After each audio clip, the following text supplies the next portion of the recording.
Hello students, welcome to Srinidhi Academy. 10th class physical science subject lo one of the most important SAQ question discuss చేయబోతున్నాం, which is write two examples of ohmic and non-ohmic materials.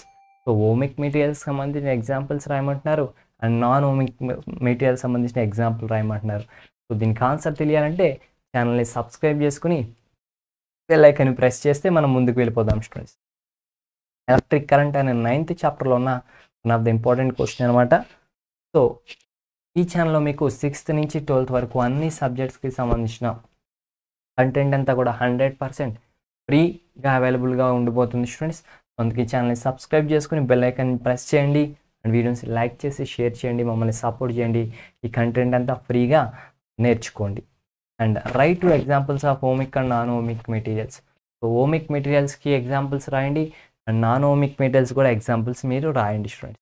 So ohmic మెటీరియల్స్కి వచ్చేప్పటికి copper and aluminium, ఈ రెండు కూడా ohmic materials అనమాట.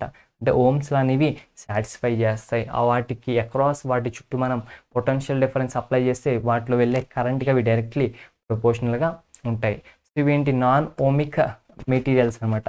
ఇవి ఓమ్స్లాని follow అవ్వవు. ఒకటి జెర్మేనియం, ఇంకోటి సిలికాన్ అనమాట స్టూడెంట్స్. ఇవన్నీ కూడా ఏంటి నాన్ ఓమిక్ మెటీరియల్స్ అనమాట. ఇవి అంత కండక్టివిటీని చూపించవు అండ్ వాళ్ళు చూపించినా కానీ ఇవి ఓమ్స్లాని ఫాలో అవ్వవు స్టూడెంట్స్. ఓకేనా?